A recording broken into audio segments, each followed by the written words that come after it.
Or let's do it. All right. Good morning, everyone. Let's go ahead and call this meeting to order. It is 10:02. But a lot of guests today. Welcome, everyone. Okay, great.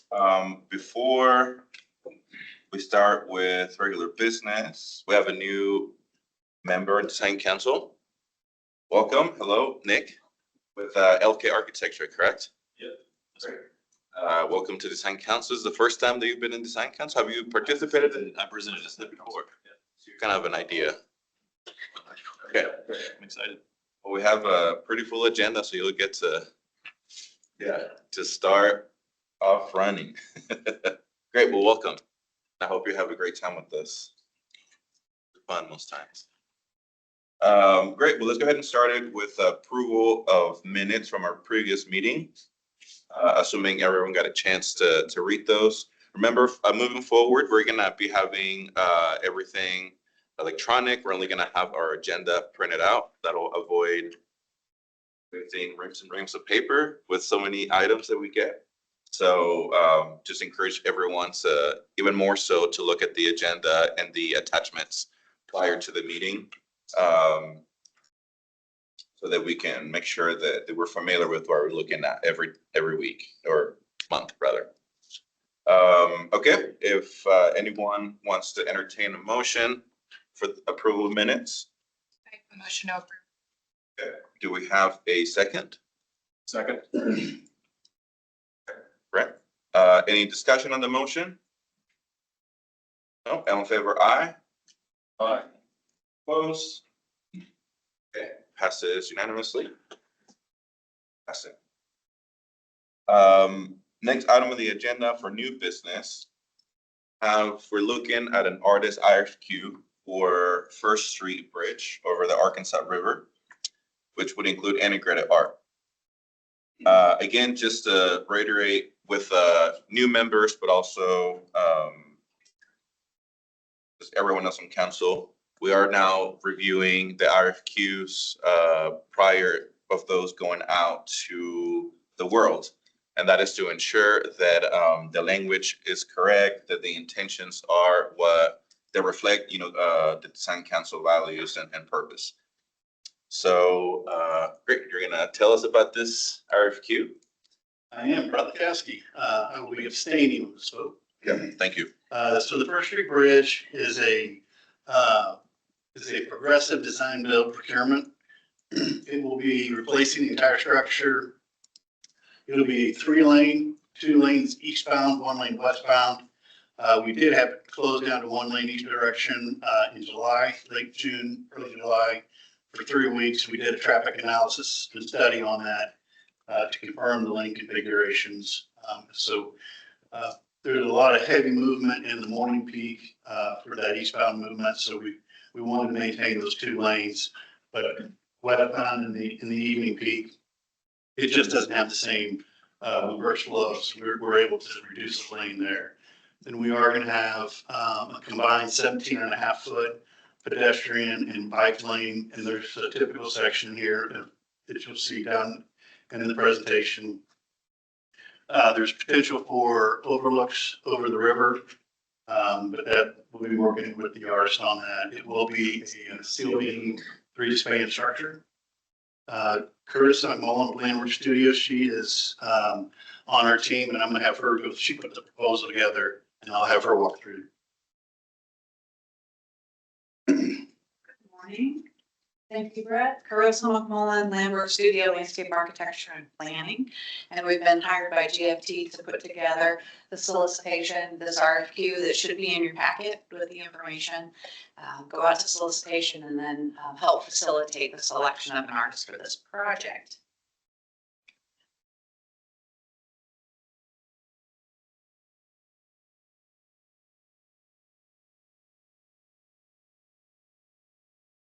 So Brett talked a little bit about the project. We want to talk about the site context. We'll review the goals. Like I said, you have this information in your packet, but we definitely want to make sure that we're encapsulating everything that we want an artist to know who's going to be working on this project. We want to talk about the opportunities that have been discussed up to this point in time. That doesn't mean they're all inclusive, but certainly to get the dialogue started, I want to fill you in on the selection process, how we intend to select the final artist, and then last we'll talk a little bit about the budget and the schedule. Here's the plan view that Brett was discussing. The city has already selected Don Langer Construction as part of the progressive design build team with GFT and Langer Studio helping for landscape architecture. This is the cross section. And the construction schedule, which obviously is different from the artist's schedule, but you can see here we're looking at final completion in April of 2027. I always think it's important for an artist who is looking at a project, maybe this is open to national artists, so maybe they haven't been here or they aren't that familiar with Wichita, understanding the context, some of the significant architectural features that we know are in the proximity of this particular bridge. Here are some highlights that we've included with a map and some imagery for the artist to be able to use.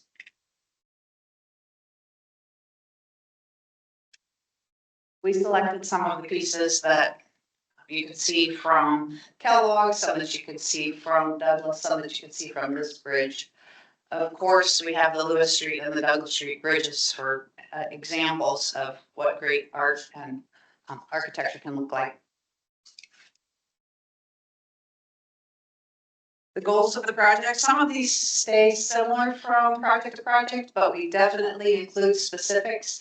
For this particular project, we want to make sure that we're enhancing this experience for all of the users on the bridge. This is a multimodal bridge, so we'll have pedestrians, we'll have bicycles and vehicles. This is also a bridge that can be seen from the Riverwalk area as an exploration place, so we want it to engage anyone viewing it from outside the bridge as well. We want the art to stand on its own and be incorporated in this significant infrastructure project, and making sure that we do provide those impactful views both from the bridge and to the bridge itself. We want to make sure that we're appropriate for the area, appropriate for Wichita, appropriate for downtown, and certainly along the riverfront. We want the art to respond to the existing site conditions. There's a lot happening. There's been a lot of changes that have happened along the river, and they continue to happen. Exploration Place is a perfect example of new improvements that are happening, and we want this bridge to fit in appropriately. For all of our projects, we want to make sure that we're considering maintenance, vandal resistance. We want this to be there for a very long time. And then lastly, we want to celebrate the role of art. Art has had a significant impact in Wichita, and the artists are certainly a part of that and creation of the art, and it's a great part of the economy. The design team has had some preliminary conversations, as I mentioned, about what the opportunities are for art on this project. Again, this isn't all inclusive, but to get the conversation started, we talked about bridge piers at either ends of the bridge. There are overlook opportunities both looking north from up the river and south down the river. We look at abutments underneath and the concrete pavement that's underneath. That would be the experience for the bicyclists that are utilizing the Riverwalk area. And then lastly, the southeast quadrant of the bridge is currently undeveloped, and it doesn't match the Riverwalk area that's happening in other places down the river. So there's opportunity there with this project to improve that area, its landscaping and the retaining walls to be very similar to what you experience in other places on the Riverwalk. Our selection process, as I mentioned, this is a national call. So we'll be uploading this information to Cafe this week and reviewing all of the qualifications. You've got the packet of information with the context, the exhibits, and what it is specifically that we're looking for. We intend to shortlist. We do have a committee of interviews that interview participants, interviewers for the artists. We're looking at city folks, design team representatives, someone from Exploration Place, and we'll be reaching out to them once we get this RFQ live. So they'll assist, we'll be assisting in the shortlisting, and then we will issue a proposal. It'll have a little bit more information and specifics so that artists are able to respond specifically to what their art would be on the bridge. We'll interview at that point in time, and then we'll select the finalists. We are offering a stipend to the artists who will be submitting that full proposal. This is the budget and the schedule. It is aggressive because the project is progressive design build and has been underway. We're moving very quickly. The artists will have $570,000 to work with for this particular project. We're issuing the call, hopefully, like I said, tomorrow, based on our input and feedback. We'll answer questions. We'll have the deadline, we'll shortlist, we'll issue the RFP with the deadline right around Thanksgiving time. We'll interview finalists that first week of December and have someone selected pretty straight away, right before the Christmas holiday. So with that, we're happy to take any comments or questions that you have about the information in your packet or anything that I have talked about this morning. Thank you. Council, do we have any questions or comments about the RFQ?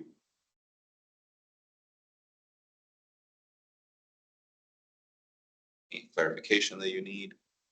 Just have one comment to make from a staff perspective. So this project is moving a bit faster than the capital improvement project budget indicates. So just so you're all aware, we have $600,000 in the budget over 2027 and 28 for this project. So it's likely that when we come to budgeting next year, we'll need to shift some stuff around to make sure we accommodated for the speed of this one going. Because right now this one's slated to be done by 27. Correct. Which is when we have funding starting for this project, essentially. It won't change anything that we've already allocated, but something that we'll just need to be mindful of when it comes to budgeting next year. Just to clarify, you guys are looking for one artist or one team to select one or one team? Correct. Right, and that would include both the bridge itself and underneath the bridge, the activation areas?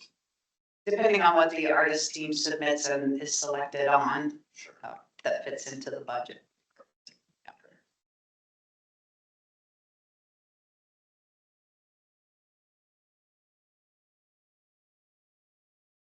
Any comments or questions? I think we're good. Thank you. Thank you very much. Okay, great. So then, it's like it was pretty clear for everyone. Let's go ahead and Voting right? what up? You are voting approved? We're gonna move on to voting now for this. Yeah. So we're gonna vote to approve the RFQ as presented. With Brett abstaining from the vote. All in favor, do you have a motion to approve? To approve the RFQ. Thank you. Do we have a second? Second. Second, any discussion on the motion? No, all in favor, say aye. Aye. Opposed? Wait a second. Thank you. Yes, thank you. Great, so it passes unanimously as presented. So you have the go ahead to put it out in the world. Yeah, thank you for all the work. Yeah, exciting to see that project move forward. And we'll make a note for whenever it's time to look at those numbers. To It'll be fine. yeah. It'll be This is that. those funds will be It's released. unique that a until project happens Yeah. earlier than usually projects get pushed back. Thank you for bringing that up, pointing that out. Okay, so now we're moving on to the next agenda item. It's a fire station schematic design. Fire Station 23.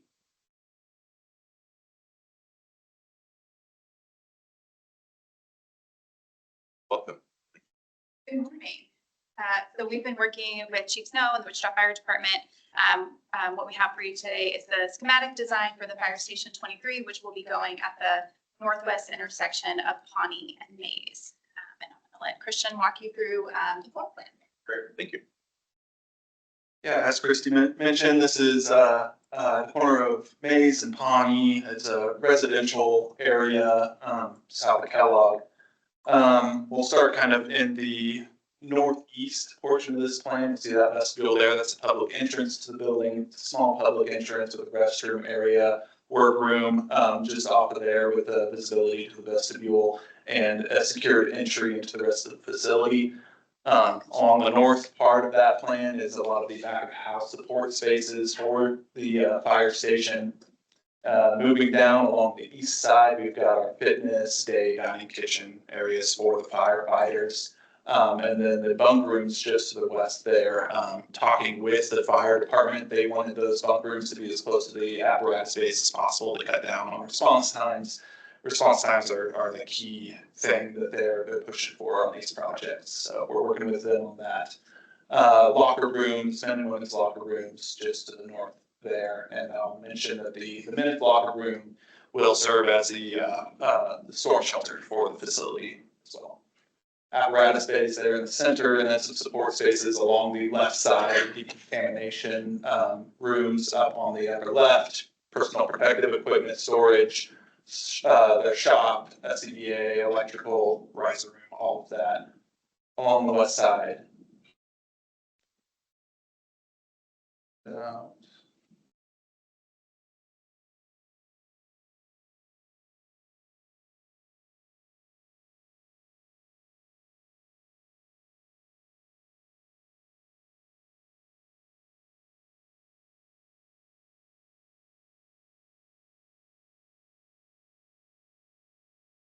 There we go.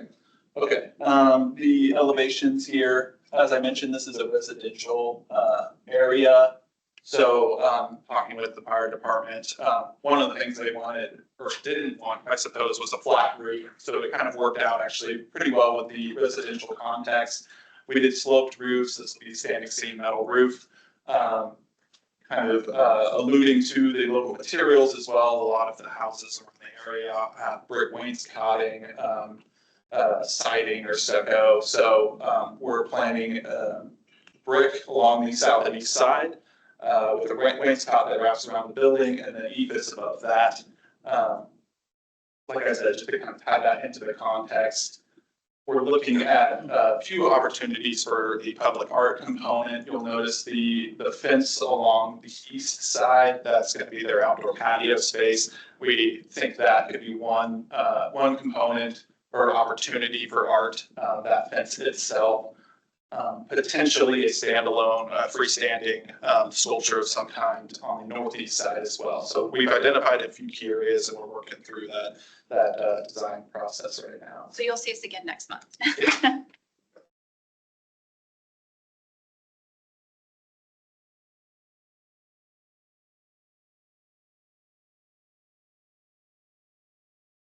Okay, like I just showed you elevations, we'll go through some of the 3D images just to give you a better idea of what this looks like.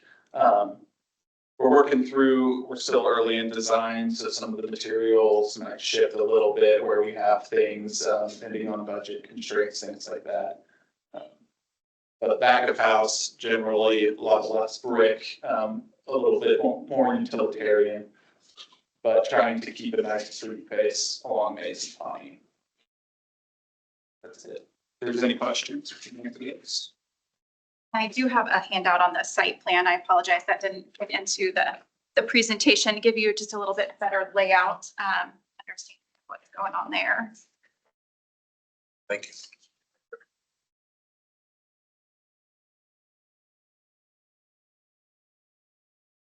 So the parking for the public will be on the north side, trying to keep it as close to the street as possible, with the apparatuses exiting onto Pawnee. Again, just that quicker response time as close to the road as we can get them so they can get out and get onto their calls, but also providing a larger buffer between the station and the surrounding neighborhoods. there was some concern from the fire department about exiting onto Maze if traffic got backed up, and that's why we put the station exiting then to the south on Pawnee. It's a little bit better for them. You removing that raised median? Yes, traffic is looking at pulling back the median on Pawnee, and that will be, again, exit only for the apparatuses.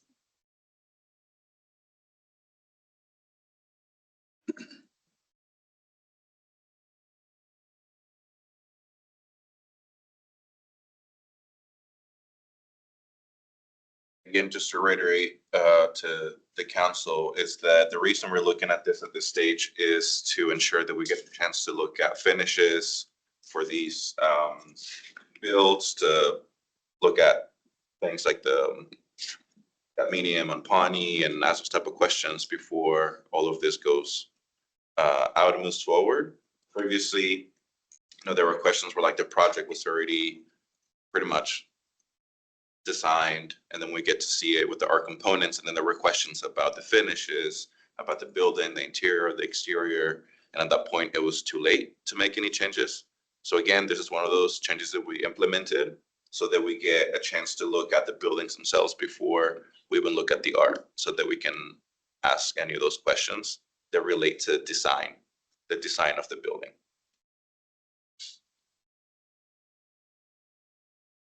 You guys said you had some areas in mind for potential art locations. Point out where those were. Sorry if I missed Sure. it. Yeah. Okay, so this screen wall here, we're just showing a kind of generic screen wall for now, but that whole component is one that we're really looking at. It may not even have these, pillars here. It could be anything. And then the other location, if you look on that site plan, it would be just to the northeast of the building, and between the building and the parking somewhere in there, just east of the main entrance, a standalone sculpture of some kind.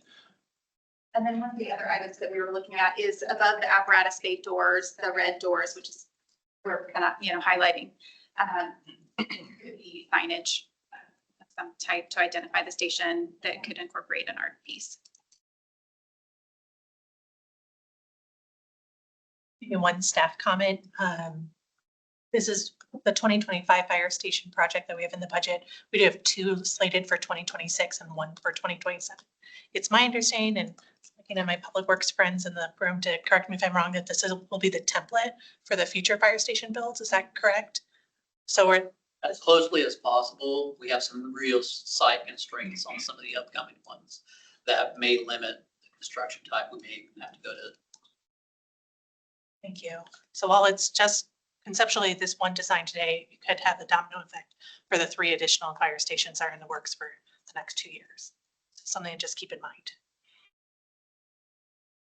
Are there any comments or suggestions regarding the placement of the art opportunities for art integration? Anybody here?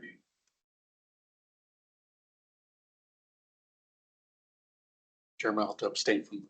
Okay, same with me. Okay, wow. This funny meeting. I got one comment probably, it looks like on the north elevation, but you have the east elevation with that brickwork up. It flips to the east side, it automatically stops short there.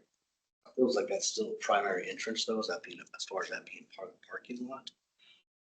So from my viewpoint, having more masonry along that side, I think would be a little more appealing. Wrap that corner a little bit further around.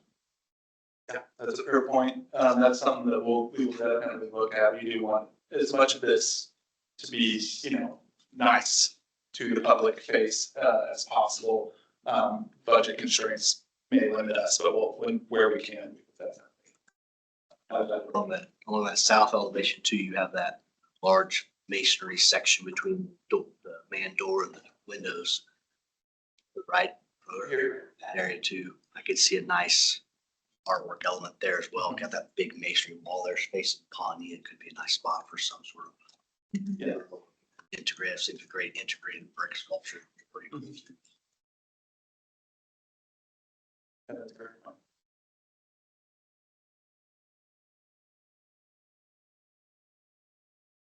Any other comments from council?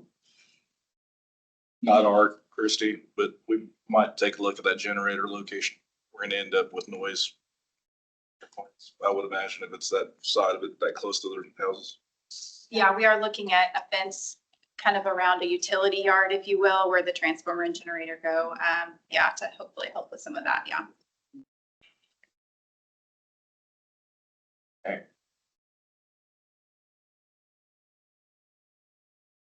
Okay, well, are we ready to take a vote? Second, okay. Have a motion to approve. Presented. Move to approve the concept as presented. Do we have a second? Second, okay, Janelle. Okay. Any discussion on the motion? All in favor, say aye. Aye. Opposed? Nope, and we have 2 abstain votes. And Steve. Well, it passes as presented. Work.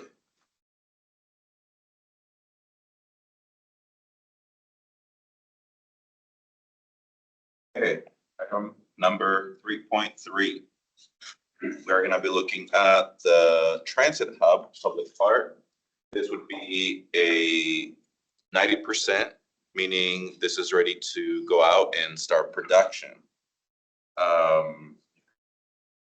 There are 2 of us that will be abstaining this time, so Vice Chair, I'll ask you to take this one on. Sure.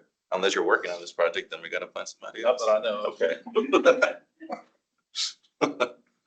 Or you can Okay, come from here. yeah, so, sorry, lost my train of thought. You're good. Yeah, so, the presentation, as Armando said, is 90% presentation for the hub. Obviously, I think, that's well under construction. We're looking to try to get this all settled. I think this was before a few months ago, with some initial presentations and commentary at that time. I think Kent's just gonna come back and update us on where they're at and, show us what we've got going on. Okay, thanks. As Armando said, I will be abstaining again. The hub is well under construction. We're looking for substantial completion in early April of next year, with some landscaping finishing up after that. As Steve mentioned, I think it was in February last year when we came here and did 30%. So there's been a lot done over that time. Kent Williams is our consultant on this project. So I'm gonna turn it over to him and let him introduce the artist. Thank you, Brett.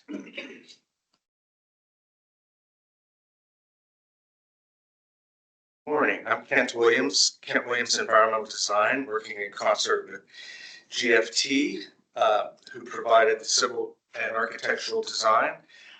This is an integrated art project, and you'll see 4 artists that we've selected from a national call. And Jason Gish also provided landscape design from MKEC.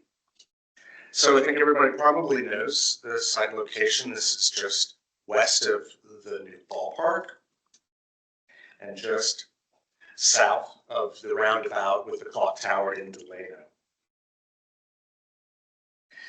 As I said, we selected 4 artists to do integrated works into the overall transit hub design. The national call produced 120 submissions. We narrowed that down to 10, and then those stipends were given for the development of 10 proposals, and we selected 4. Armando Menares was awarded a lobby mosaic mural piece, about 300 square feet, that's visible from outside and also clearly visible once you enter the space, and we'll look into that, and Armando will speak to that shortly. Secondly, Lindsay Canoodle was selected for an enormous mural that exists on the bus platform first floor, the sort of backdrop, if you will, to where all the buses pull in and people queue up to the buses, and Lindsay will speak to her design shortly. Thirdly, Sheila Wine was from Anchorage, Alaska, came up with a design for an entry portal that ports through the east face of the structure across from the ballpark and into the platform area. And finally, Sukang Zhao created patterns for the architectural art screens that hang both on the east-facing wall, screen left, and the north-facing wall, screen right. This gives you kind of a more detailed idea of the location of Armando's mosaic through the primary front entry. If you'd like to tell us more, Armando, please.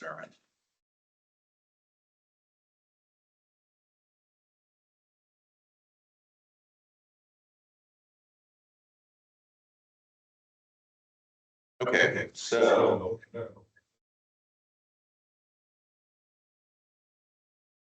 I think the last time it was about a year since we presented this last time. So most of you were not here on council, so you're gonna get to see this for the first time. The concept is essentially the same. Some of the color scheme has changed since. The idea for this mural is the theme of it is the focus on the history of Delano in Wichita as a boomtown, and the Chisholm Trail. Delano was a place where folks who were going out the Chisholm Trail that would stop and rest and drink and do everything else that happened in Delano. So I wanted to focus on the history. Very good. Oh, very good. We're having some technical difficulties with the recording. Difficulties for some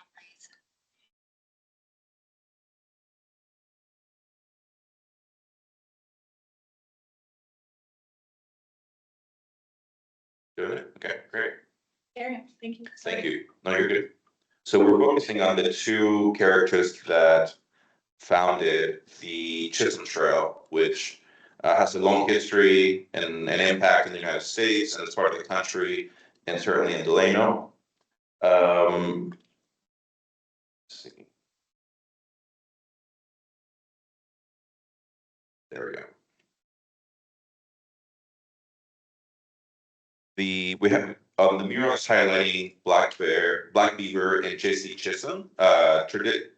History tells us that J.C. Chisholm was the founder of this trail. As I started doing deeper research into this, I learned that Black Beaver was also one of the people, along with J.C. Chisholm, that created this trail. So part of my efforts is to expand that history and include both characters that were key in the development of this trail.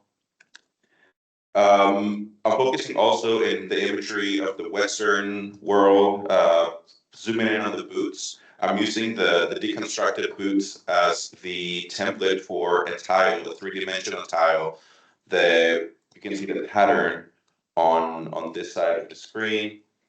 Here's a larger image of what this pattern would look like.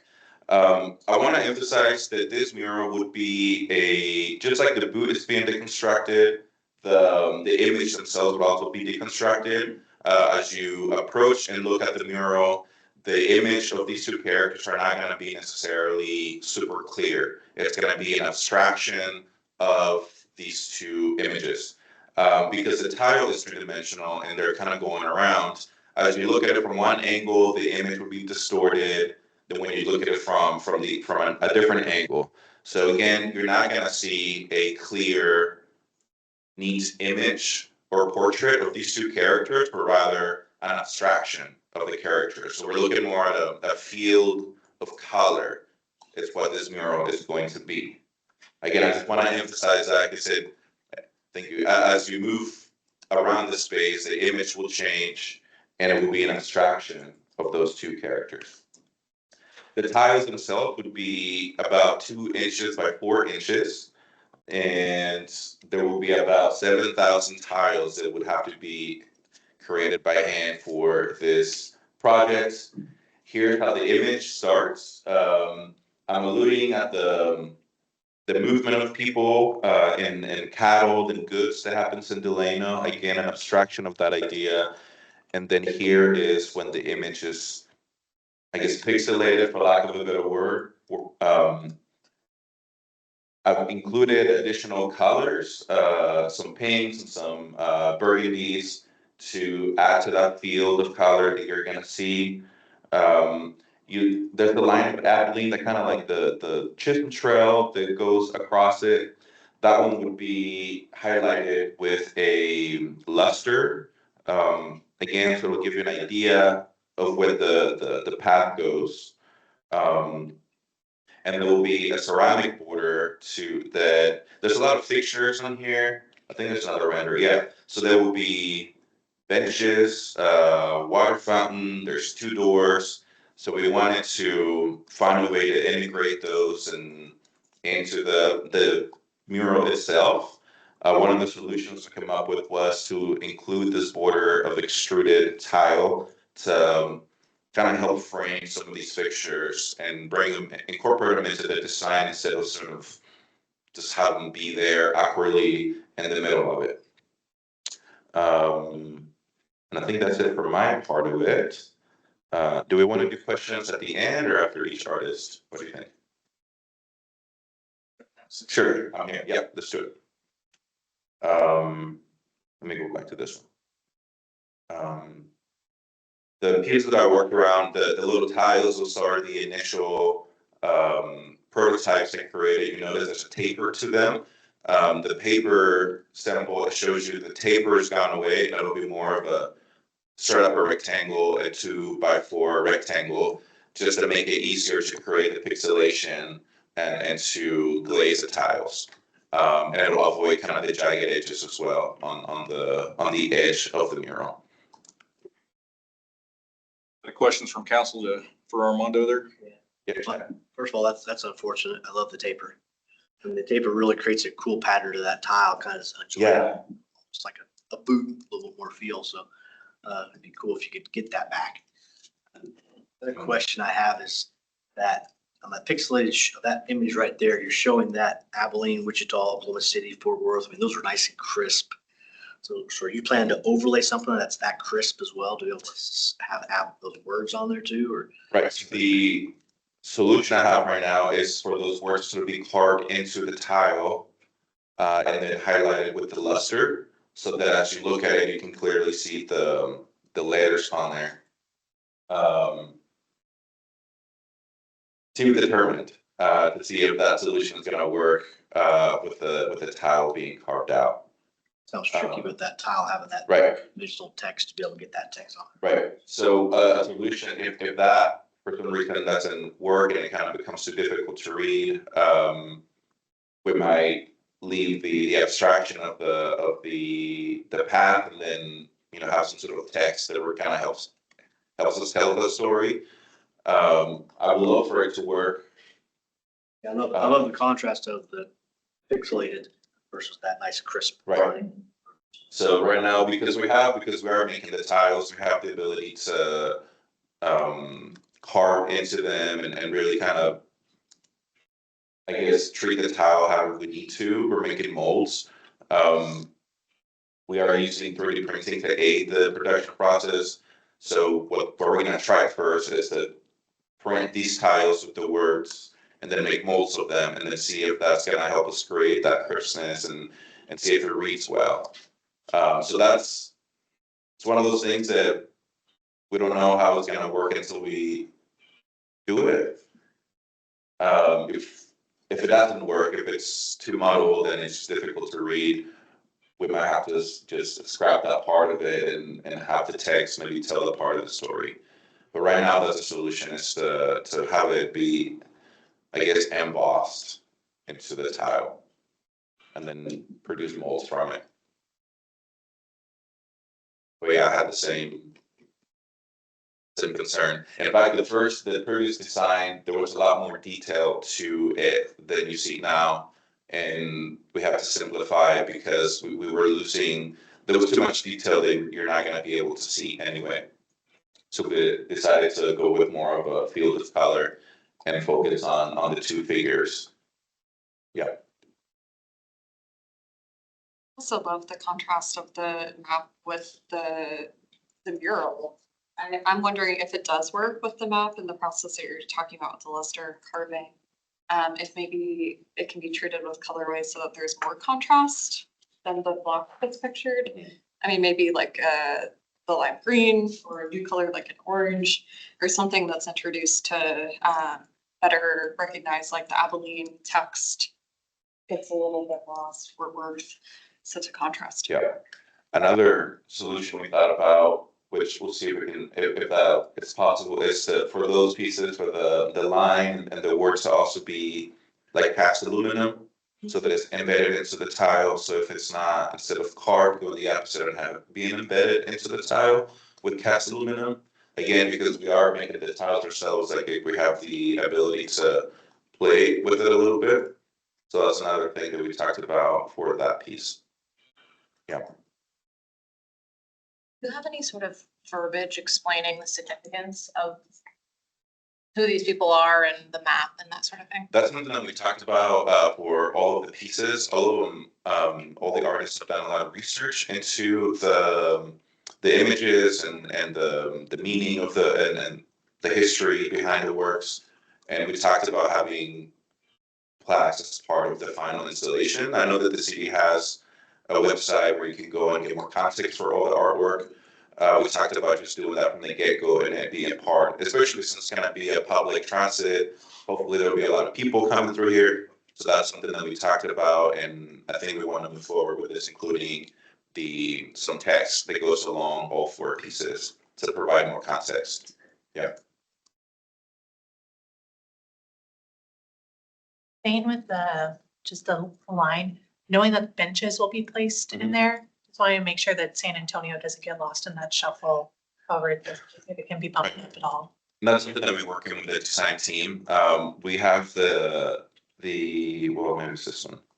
These are the renderings we have right now, but we are working with them to, some of these pictures might move and change. So we're in communication to make sure that we know exactly where these are going to go, that we have all the specs so that it doesn't interfere with those kind of details. But yeah, 100%. Yeah, this is just the most current render that we have. Anything else for Armando? Okay, thank you. Great questions. When we started this project, the city didn't have its catalog up and robust as it is now. So having an explanation of per piece, as Armando said, is a big helper and will dovetail with the program that is up and running currently for the city's collection. There will also be a singular overview narrative piece, if you will, that explains how the entire transit hub and its artists have produced what will be integrated in to the whole. So I think Armando's piece, and you'll see as Lindsay shares her mural next, these both respond to the context and culture of this site and transit hub opportunity. It's interesting that when we did our national call, it was an expectation that the artists consider the context and culture of this unique opportunity. And interestingly, how the Chisholm Trail, it was transit infrastructure time immemorial before it got its name and became the Chisholm Trail. And Armando speaks to that in his abstract way. You'll see Lindsay does it in both a literal way and through a lens of, what's your phrase, Lindsay? Surreal. Through a surreal lens. And I so appreciate the work that Lindsay has done. She's taken a deep dive into the research of the history of this area. We didn't include the depth of her bibliography in our presentation, but it is impressive, and I'm excited for Lindsay to please come up and share your mural project with us.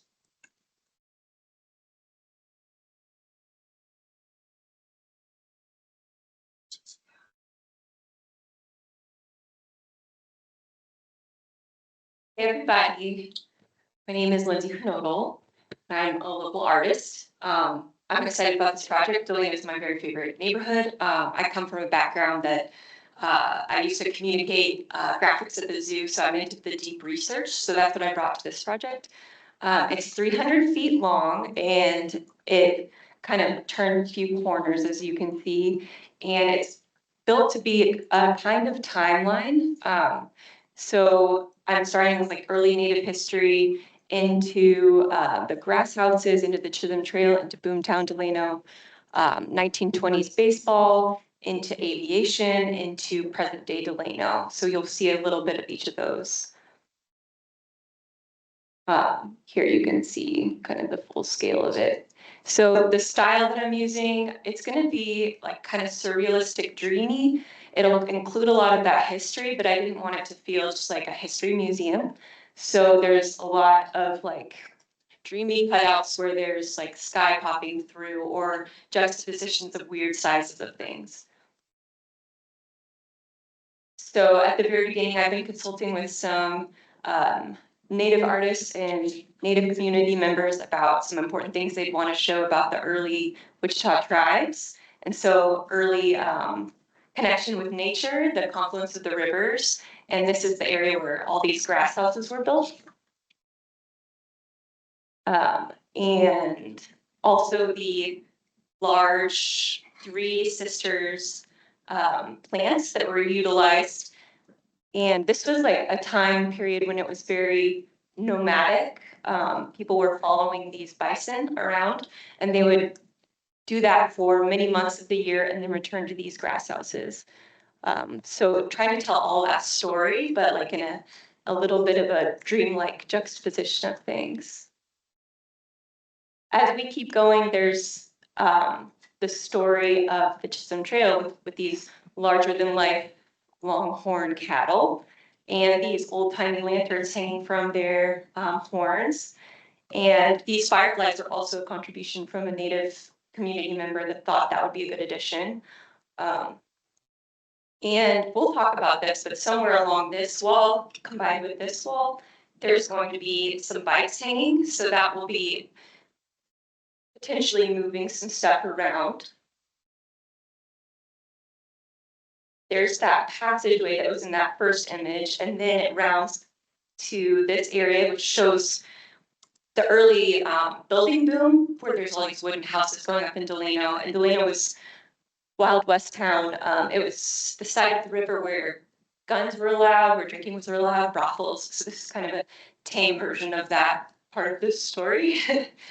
And there's these punch outs that show the cowboys and the juxtaposition of this dancer in the saloon scene with the west side of Wichita was the peerless princess of the plains. So this was like the counter to that. This part, I'm showing in the very background on the left, you can see this island that used to exist. There were multiple islands on that river, especially this one that was right at the Douglas Street Bridge that had an old baseball stadium. And in the 1920s, there were a semi-pro all black league that had a game against the Ku Klux Klan in 1925. There's very few images of this, but I've been working with the African American Museum to tell some of this story. So that's TJ Young, and he was like the best batter, and he was the catcher for the Monrovians. And then he went on to play for the Monarchs in Kansas City. So all of these are based in like historical images. And you can see Ackerman Island with the stadium up there, which is just cool. Most people don't know there used to be islands there. They backfilled it on the west side. And then on the right, you can see some of the aviation stories. So also in Delano, I worked with the Aviation Museum. There's like where Milk Float is, kind of that area used to be plane production. I think it was a travel air company. So before Stearman, Beach, and Cessna split up, they had production companies in Delano. So this I'm showing this kind of dreamlike birds turning into airplanes, and each of those airplanes is one of the early planes that was built here. And then there's Olive Beach and Walter Beach, and her story is really cool. Once he passed away, she took over the company in like the 1950s, which is pretty interesting story there too. Around the corner again, some of these early aircrafts that were built here, and they're going through these Indian blanket flowers. The one on the left was actually the very first commercially produced plane in the US. And there's a model of it at the Aviation Museum still. And get with the one on the right. And then around the corner again, we have the final wall. It's up to 18 feet here high. And this one's kind of like a conglomeration, almost like a puppet box of all the kind of iconic parts of Delano today. There's the St. Patrick's Day Parade, there's the current baseball stadium, there's the Monarch, there's the clock tower. Bottom right, you have where Oddfellow Hall is, the Masonic Home, Exploration Place, New Wave, all these different things. And these punch outs that say Delano, because this is where the buses will be driving up, so you can have that like key identifier. I can see this being like a photographable wall for people. And birds flying out of it. And then the thing that you can see on these last two slides, there's QR codes on the bottom right. So we didn't get a chance to put this in the proposal today, but I'll happily share it. I've been working with animators, so this whole wall, it's 300 feet long. We'll have QR codes along the way that people can scan, and it brings it to life through your phone. So you can imagine in the videos that were originally in this, the birds are flying out, the clouds are passing, the parade is moving, everything is dimensional, and it's a technology that's used a lot. You might have seen it in museums to bring like different pieces of artwork alive, but this will be so cool because you can have the historical photos of each along the way that I've been referencing, and it's going to be audio accessible, so I'll get narrators to read out all of the history and connect it back to the stories where I learned this in collaborating with the community. So that's the whole vision for it. So the propellers, I have an animation where propellers are moving, the flowers are all separated. So if I could send that to you guys today, you can play around with it. It's just activated with your phone. I have two examples, this one and this one to put forth. So yeah, any questions? We scan these QR codes now. If there's time for the demo, it does work. You can scan it and then scan that. Do you want to run the demo? Ben, do you have the USB? Yes.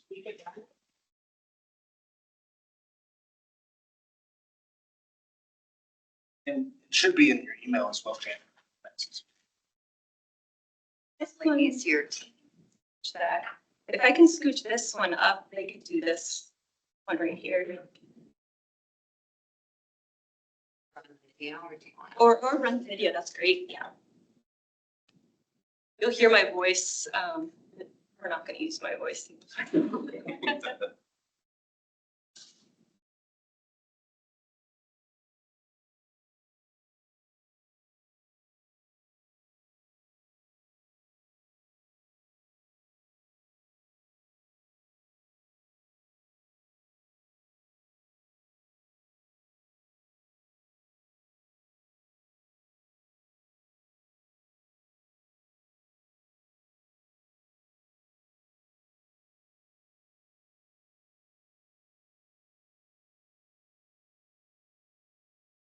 Council. This is just a comment. I'm just blown away by both you and Armando's research on this project and including both characters, mural, Armando and Lindsay, and all of these references that you've woven into this mural. It's really, really special. There's a lot of cool stories. Like I had no idea about the island, the baseball that's just right by Delano, and that Milk Float used to be an airplane production company. It's presented in a very cohesive way too.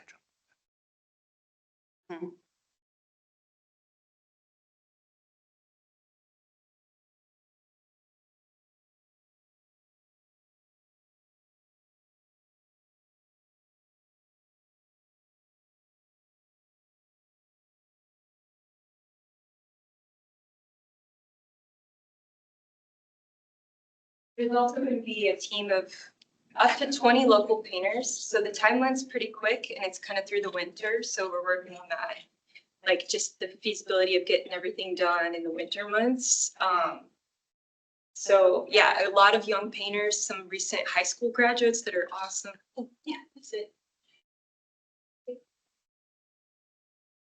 So anyone who scans the QR code and then holds it up, you can find the trigger images, that's the background. And then things are kind of laid out in a 3D space.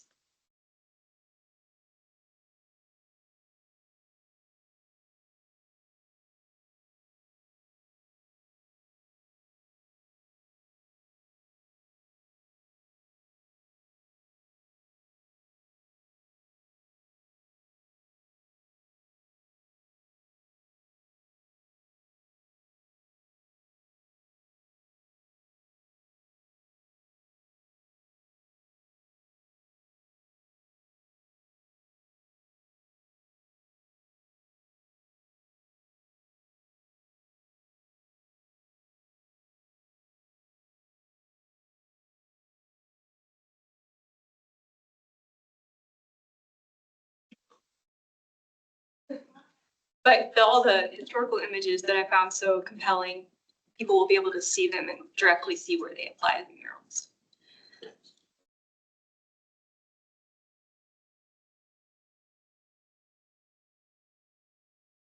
That's great. I'm super impressed. Are there any questions for Lindsay? Anything else? Do you know where the bike rack is? No, yeah, it's a 32-foot long mural or a wall right there, and I didn't know how much of that wall was needed for bikes. It will be a wall mounted bike rack. There are some on the walls on to the north. Mhm. So there are bike mounts up there, and then there are some bike lockers that'll be on the ground in front of the wall. If I find out like we need 8 feet, we need 12 feet, I'll adjust. We'll be able to show you this afternoon. Awesome, thank you. Wonderful. Thank you, Lindsay.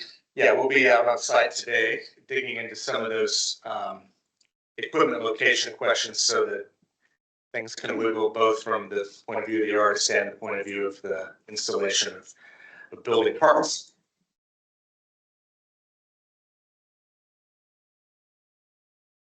Okay, now we're moving on to our third artist, Sheila Wine, Anchorage, Alaska. Sheila's on the phone for Q&A. And this is what we call the Eastern Portal. It's a tunnel. It's about 40 feet long. It's about 10 feet tall, about 15 feet wide at the bottom. And I find this so interesting how Lindsay's work referenced the starry sky, which I think is wonderful, harkening back to the Chisholm Trail before electric light and back when people navigated by the stars. That and the Milky Way were inspirations that she drew from for her piece. The media is an architectural reflective tape, like traffic tape, like you see on traffic signs. It has that built-in holographic light refraction. This shows the ceiling. This shows how the ceiling then bends and continues down on both north and south canted walls. Here we see an elevation looking south. There are a couple of doors that port through the slanted walls into staff space for the Transit Hub offices. Here we see the reflective media that is signature in Sheila's work. And you see how it's situated, punctuating the outer portions of the wall panel profile.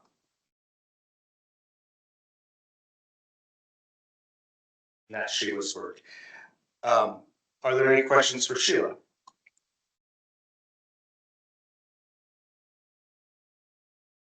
I'm going to move on, and if we have questions at the end, we'll wrap up with a final Q&A opportunity.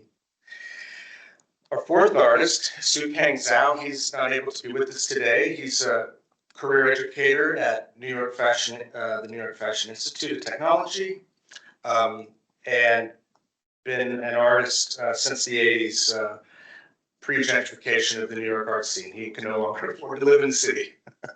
But Sue Kang has worked with the project team, specifically architects Quentin and Charles, to come up with a scheme that really addresses the super mass of this building. We have 6 rhombus panels that are about 30 feet tall each that hang on both north and east elevations of the open web or open wall garage portion of the transit hub. And I really like how the architecture relates to the whole system. You see the rhombus and slanted entry portal in the blue in the foreground, supports and has dialogue with the weathering steel of the large panels. Weathering steel was the choice material because of the Delano's character. They're big time into their history, their Western culture, and their identity is as strong as any Wichita neighborhoods. And I think this solution responds nicely to that. Sue Kang's been to Wichita twice as a part of this effort since we last met. He's worked with USD 259 at Northeast Magnet and at Northwest High School's art departments, gathering words and phrases. He also was a part of the First Friday in Wichita, where he shared his concept with the public at large and asked them to share words and phrases that are what is meaningful to them. He opened this question up totally broadly. He didn't say, hey, give me your thoughts on transit, right? He said, what is important to you? And then he takes these words and translates them into multiple languages. I think 20 plus languages. And then weaves a very fluid pattern that will represent the words collected from community in all these different languages. What I want to point out has changed since we brought this here over a year ago is he said it's essential to scale this up, whereas originally the smallest words were 2-inch letters and the largest words were 8-inch letters. He came and sees the site and it's like, oh my gosh, this is 10 times larger than anything I've done before. Let's adjust the scale. So that's really what has changed. The scale is basically doubled, maybe doubled plus, to be an appropriate scale for this. Whereas this used to be a 4x8 panel, now this is an 8x16 panel.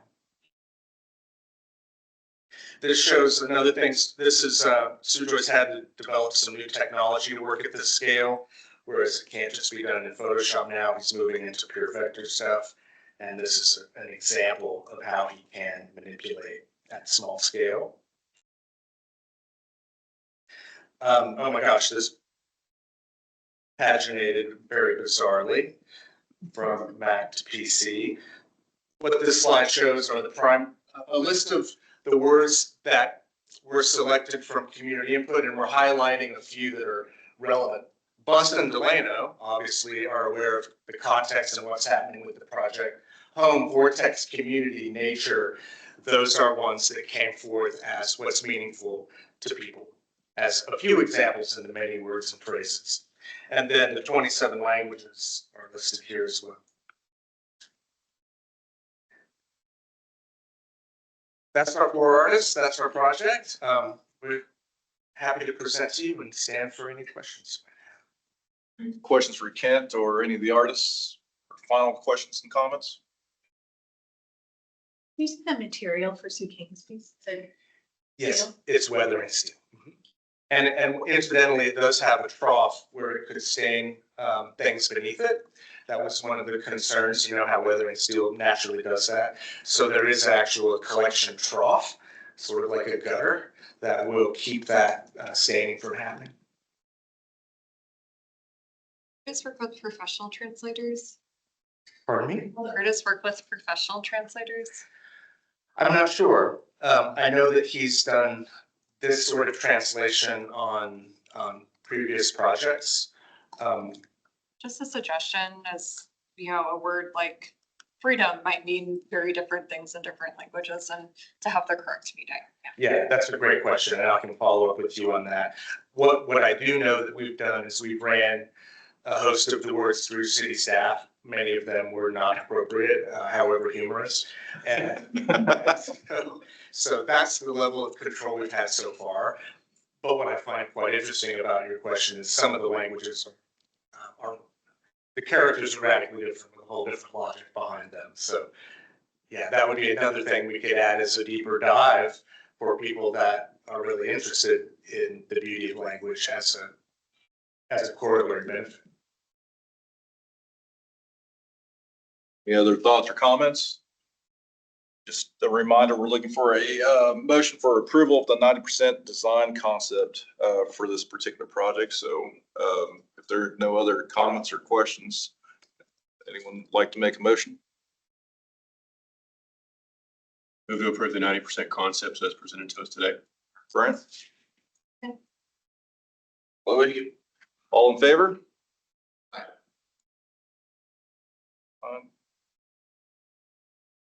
Yeah, two abstain. So gonna say for the next one. Gotta quit doing stuff. Great, thank you. Thank you, Kent. Thank you.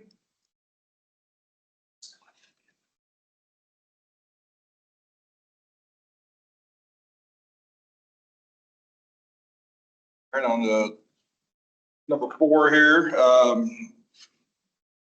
presentation on downtown sculpture purchase initiative selection committee. I think with this one, we're looking for simply approval to approve the selection committee recommendations. I think I think it's yours, right?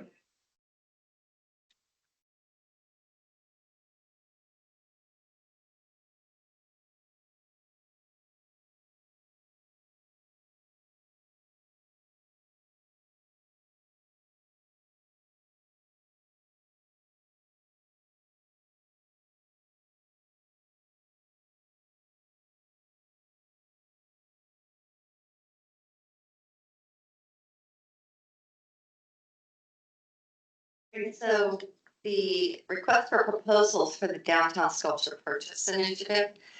And if you'll remember, we brought the RFP to Design Council for your review and approval earlier this year. And that was, well, we'll get to that. But just as a reminder, the our goals and criteria for this project. This was a national call, so artists living and working in the United States were invited to submit up to 5 either concept proposals or existing works for consideration. And we did have a geographic preference for those artists living and working in the state of Kansas. And the artwork should enhance the aesthetics and character of downtown Wichita, create unique and memorable experiences for visitors, foster a sense of community and place, reflect the cultural heritage of Wichita, and be durable, safe, and low maintenance. So the Design Council approved the RFP at the June meeting, and the call was issued nationally on Cafe on June 9th. The application deadline was July 21st. Our selection committee reviewed the selections and met to discuss the committee's thoughts and preferences. And then the selection committee ranked those finalists on August 15th. We did have 234 submissions to this call, so it was a very robust and interested response by artists. 76 of those submissions were from 39 Kansas artists.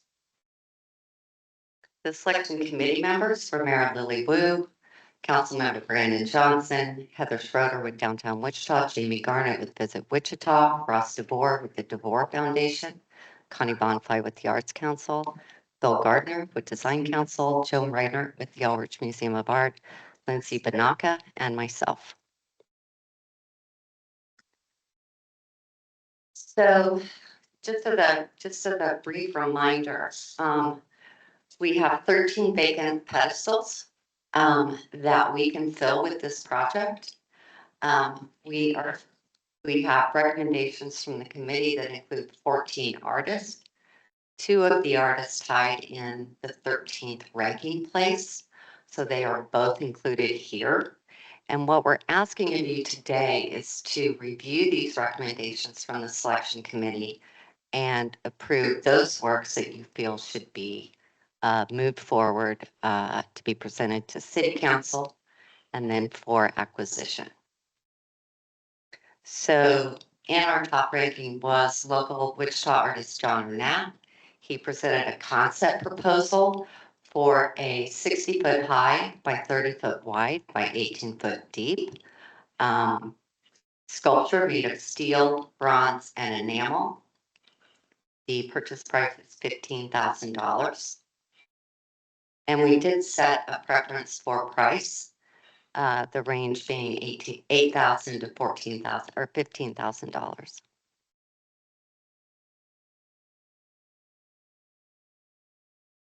Next, we have Mara Strayer from Lecompton, Kansas.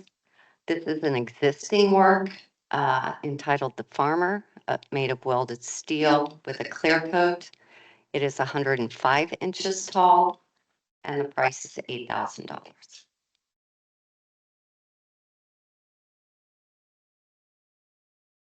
We now have a work by Kelly Tompkins. This is an artist that we recently worked with on the Rockwell Branch project on a mural. She's from Enid, Oklahoma. Her concept proposal is for a sculpture entitled Wichita in Bloom. It's made from powder coated sheet metal. It is 9.5 feet tall by 3.5 feet wide by 3.5 feet deep. And the price is $14,000. Next, we have Armando Minares, our local artist and chair of design council. He presented a number of concepts. Concept A was selected by the committee. It is made of ceramic, metal, and concrete and is 8 feet high by 4 feet wide by 3 foot deep. Purchase price of $14,000. Next, we have Helena Chastel. She's from Brooklyn, New York. This is a piece entitled Aquila. It's a current work from this year. It is made of stainless steel. It is 84 inches high by 32 wide by 32 deep, and the purchase price is $14,000. Next, we have Mike Miller. He's a Wichita artist. His proposed work is currently on view at the baseball stadium. It has been on loan to the city over the past several years. It is Machine Nature Interface 46. It is 6.5 feet tall by 5 feet wide by 3 foot deep. Purchase price is $8,000. Next, we have a concept proposal that is very much still in the concept phase by Eric Schmidt. He is proposing to conceptualize the perfect shape out of stainless steel. And if you're familiar with Eric's work, which you can see kind of in the lower image on the screen, he's looking to build sculptural shape that he calls a perfect shape, and that it consists of 2 nearly identical toroids of different sizes with a continuous surface from one to the next. And the overall dimensions will be determined by the pedestal capacity, the budget, and the recommendations of project leader. So I will work directly with, if Eric is selected, I'll work directly with him on the development of this concept. Next, we have Russell Whiting from Breaux Bridge, Louisiana. This is an existing work entitled Migration from this year as well. It is made of carved steel. It is 126 inches high, 39 wide by 20 deep, and the purchase price is $14,000. Next, we have J. Aaron Alderman from Brevard, North Carolina. The piece is titled I Went to Sea. It is made of steel and copper. It is 102 high by 41 wide by 48 deep. Purchase price of $15,500. Next, we have Wichita artist Mark Durkee. He has submitted a concept proposal as well. Both of these concepts are very similar in form. It is a different surface treatment in each that you see here. They are made of concrete and steel or epoxy bronze dust and steel. 54 high by 44 wide by 30 deep, and purchase price is $14,000. Next, we have Kansas artist Brady Hatter with Mr. Hatter's Pursuits in Becoming Human, 006, The Fisherman. It is made from steel rod. It is currently on temporary loan to Salina as part of their sculpture exhibition. It is 14 high by 3 wide by 3 deep and costs $10,000. Next, we have Jacob Bermude from St. Joseph, Missouri.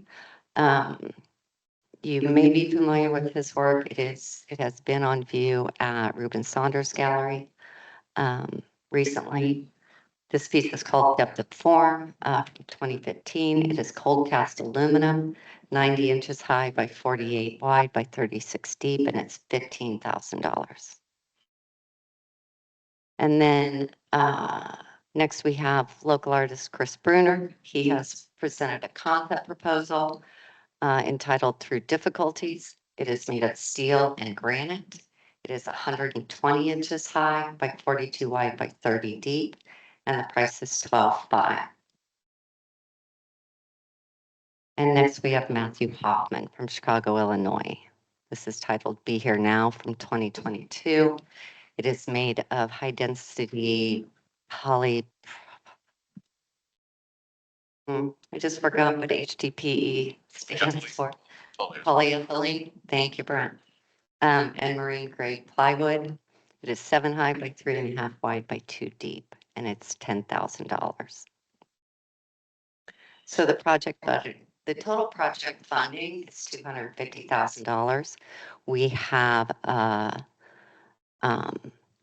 a funding allocation from the Percent for Art funding of $200,000 in the 2025 to 2034 adopted CIP budget. We also received an NEA Our Town grant for $40,000, and we have a KAC Public Art and Murals grant for $10,000.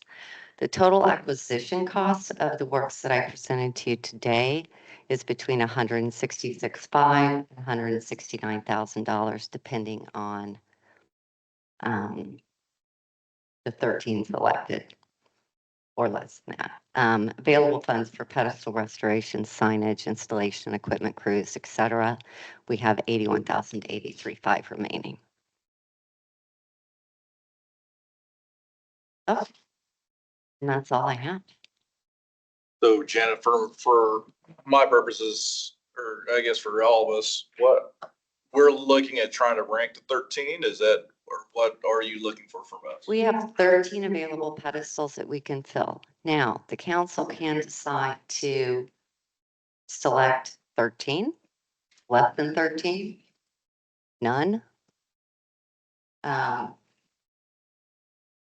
It's up to you. We do have a geographic preference for Kansas artists, and the 2 artists that were ranked 13, one is local, one is not. So. Do you have any recommendations on how we go about this? Because it feels to me like we ought to be doing this via some sort of an online poll or something like that. I think it'd be kind of a.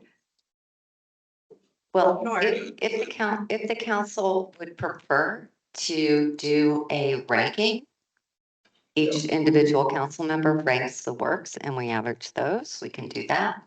I mean, Yeah. I think off the cuff, I would just to simplify things and just see what sticks. I think that knowing how much went into this ranking, I think, and in respect for that, my recommendation would be to go with the selections as recommended within rank, and then with that tie for 13, default to our local.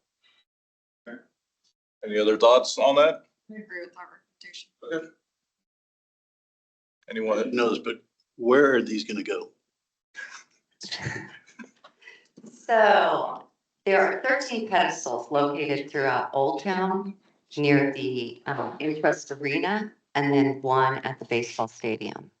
Those were formerly programmed by the Arts Council as part of their sculpture walkabout program.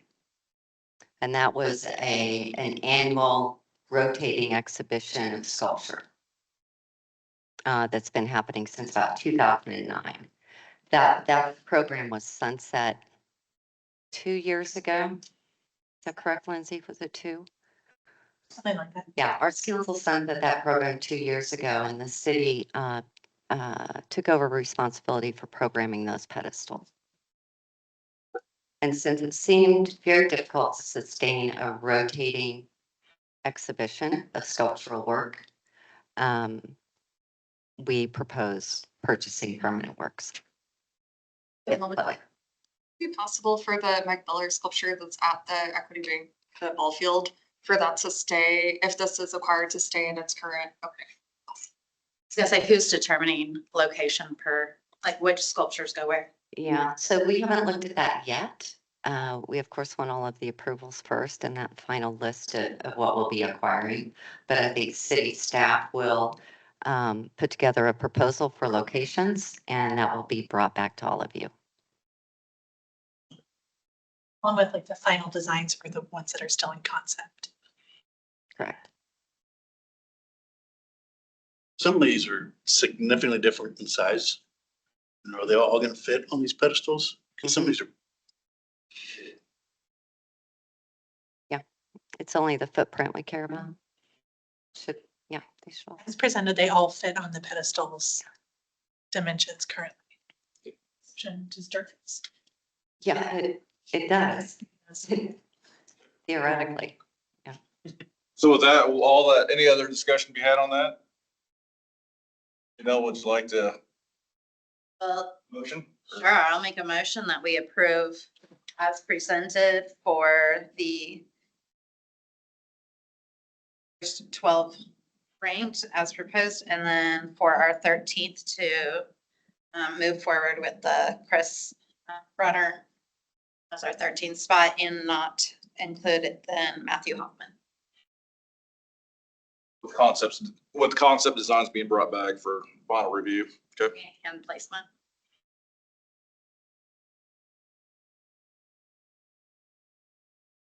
Good. Any other discussion on that? But This is gonna be really cool. Just think this is- I would also just like to know, like, this is a tremendous amount of value for, I mean, any one significant sculpture could cost $250,000 or more. I'm blown away by the value presented here and by how many Wichita, Kansas artists are being represented. I just have a question about the NEA money. Is that in the bag? Yes. That The money? award, well, We are still in contracting with ANI. So we Okay. received a formal offer for it. Okay. But we are still contracting. I will say with the available funds that's listed, if for some reason it falls through, we still have plenty of funding to accommodate the project. That's a real question. Great, yeah, thank you. it's completion of the project is Okay. dependent on that funding. any other discussion on that? All right, we have a motion at hand. Chloe seconded it. All in favor of approving Janelle's motion there? It's a long one, so I'm not gonna repeat it. But, all in favor, say aye. Aye. Those, same sign. All right, abstain. And one abstention. All right, Thank thank you. you, everyone. All right, next up, we have the annual Chris Churches Award for Design Excellence, and this is part of the Arts Council Awards that are hosted annually. So brief overview. Former Longport City Manager Chris Churches envisioned Wichita as a beautiful urban environment. He believed that by creating a higher aesthetic standard for all public funded projects, it would act as a role model for private sector developments, encourage economic development, and lead to a higher quality of life. for its citizens. And so this award was established by Design Council in 2009 to support and encourage private and public sector design teams that integrate art into building projects to beautify the surrounding environment. And so the 2025 award will be presented at the Annual Arts Council Awards on November 8th of this year.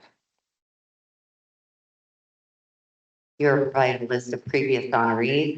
Previous honorees are ineligible to receive awards more than once. And we look at projects that were completed in the past 3 years. So here are our projects, and we are looking for you to nominate a project you think is deserving of this award, and then those nominations will be voted upon by the council. So completed in 2024, we have Wichita Waterworks with art consultant 9.arts. There were 3 artists involved. They were all national: Jill Anhold from British Columbia, Sija Chen from LA, and Joseph O'Connell from Arizona. We have Amidon Bridge with local artist Dan Geegan that was completed in 2024. Also working on the design team is JEO Consulting Group and King Construction Company.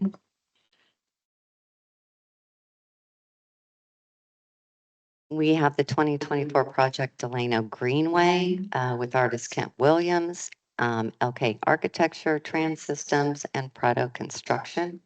I did just learn this morning that this project has won a regional landscape design award. Is that correct, Tim? Yes. We have in 2025 the West Link Library Branch project with local artist Steve Atwood and Haney Architecture. They created a teen space within this circular bookshelf form. Terrible description, I'm sorry. In 2025 also, we have LW Clap Park, which is a new accessible playground, and sculpture by artist Osman Aiken out of Brooklyn, New York. Our consultants were Greteman Group and Confluence and Conco Construction. Worked on the project as well. We have East Patrol Station with Houston-based artist studio Recite Studio. Tessa Ray worked on this project, and McGowan Gordon. It was completed in 2025 as well. And we have Cropped Wetlands with our local artist Conrad Snyder. RDG Planning and Design worked on this along with Hutton Construction.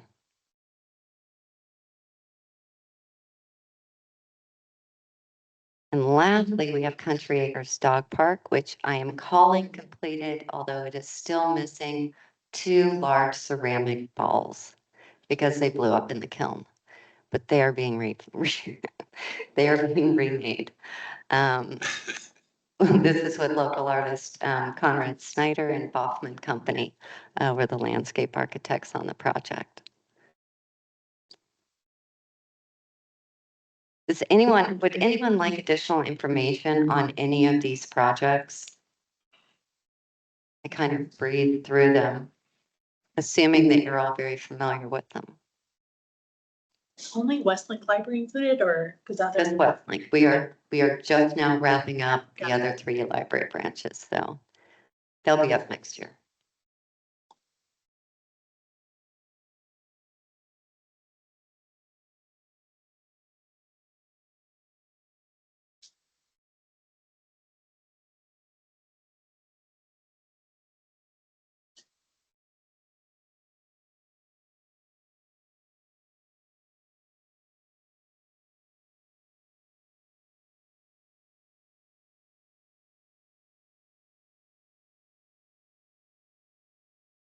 We want to do this. we've done this via ballot in the past, or it can be done via discussion. We just need to know before the next meeting, correct? In order for the Arts Council to. Yes.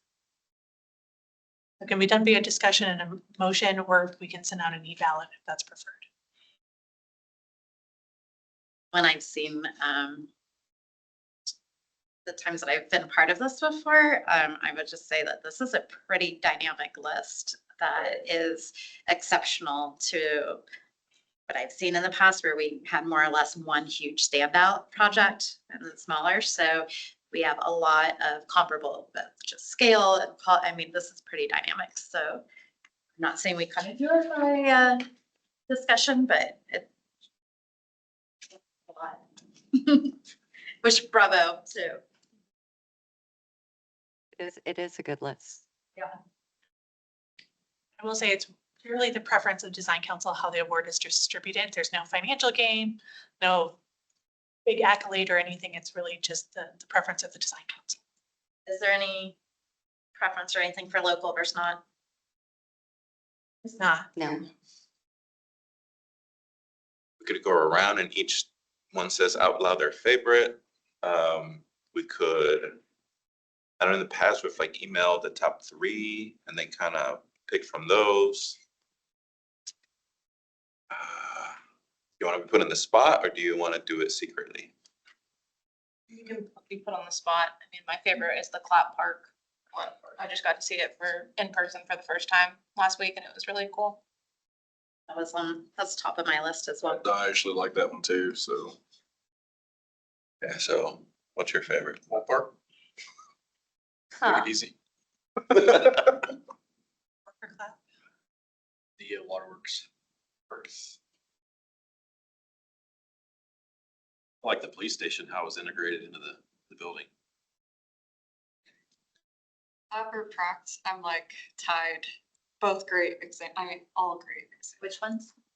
The Pract wetlands and Clap Park. Yeah. Is there an award for 2024 and 2025, or are they together? It's one award a year and we look at projects that were completed over the past 3 years. Okay. Yeah. So I'm hoping to make it easier on everyone. Well, and everything listed here will also be eligible next year.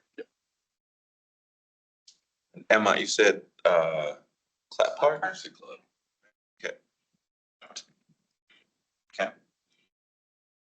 Said clap already. Clap, okay. Oh yeah, that's right. Right. I'd be the water or Pratt. Okay. So it looks like we have 3 nominations essentially. We have Clap Park, we have Pratt Park, and those are the ones that have. Pratt, Clap, and East Patrol Station. There's also the water plant. Oh, and Wichita Waterworks. So 4 nominations. Which was Proct? Pratt is at the wetlands with Conrad Snyder. Yep. And the duck blind. Which if you haven't been out there, you should take a stroll. It's really beautiful right now.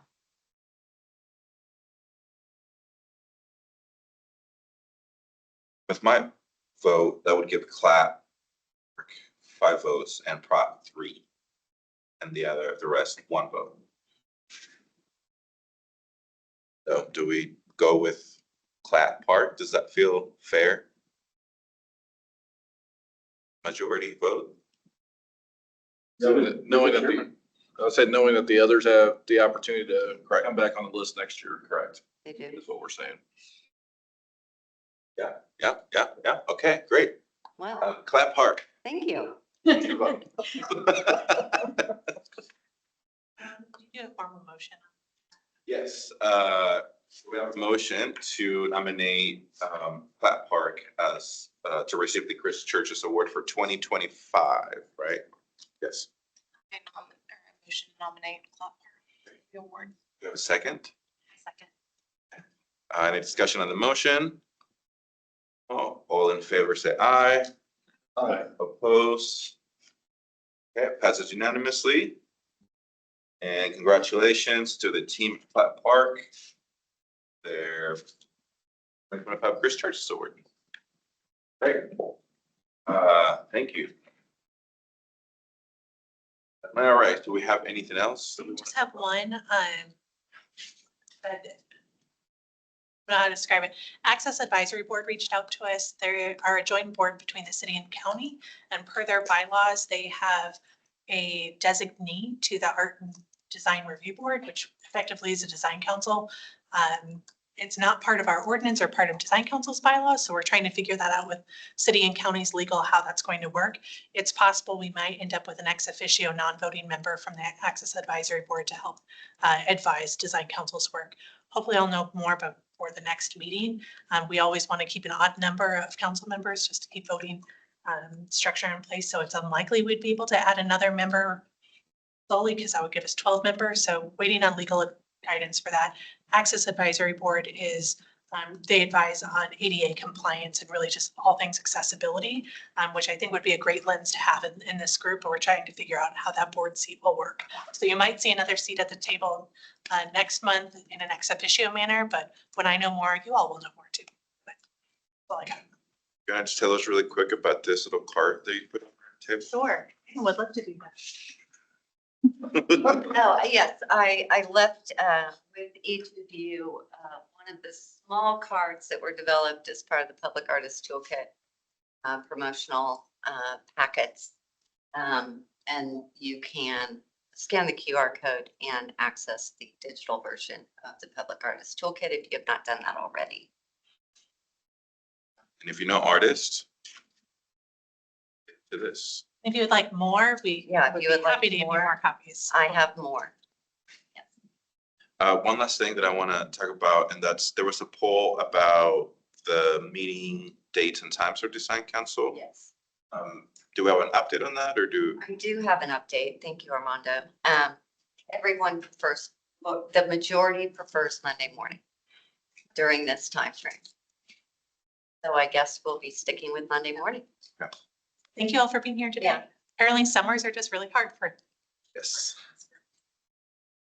here now. Yeah, well, with that, we'll adjourn at 11:39. Good job, not even noon yet. Very good. Thanks, everyone.